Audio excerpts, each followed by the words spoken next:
Now, as I was showing, you don't want to necessarily keep the meat of your hand on these lower strings at all times, because it can limit the mobility of your hand. Not sure if you can see that,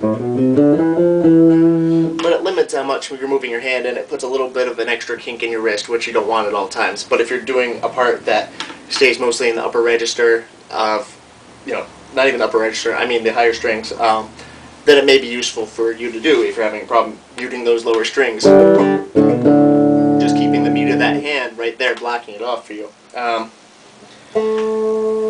Let's see if there's anything else I haven't gone over. Besides that, I would just say work on your left hand muting. Keep one of these on hand just in case. Don't rely on it too heavily though. If yours breaks and all of a sudden your strings are ringing out like crazy, then you've relied too much on something outside of your own playing to help you mute. You don't want to rely on it too much, although it's very handy.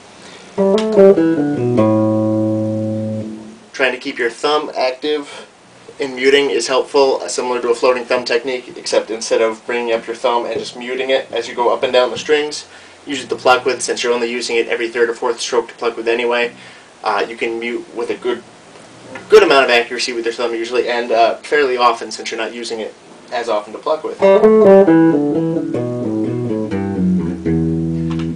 As I stated in another video, I usually use my thumb to descend as much as possible rather than alternating. It's the one that's hinged to go down best amongst all your fingers.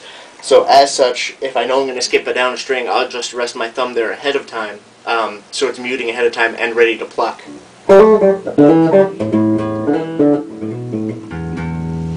So while it's not plucking, it's also muting a string for you. Hope that was a little bit of help. Please feel free to ask any more questions. I'll do a couple more vids on this technique as time goes on. Any particular things you want to know, just let me know. Thanks.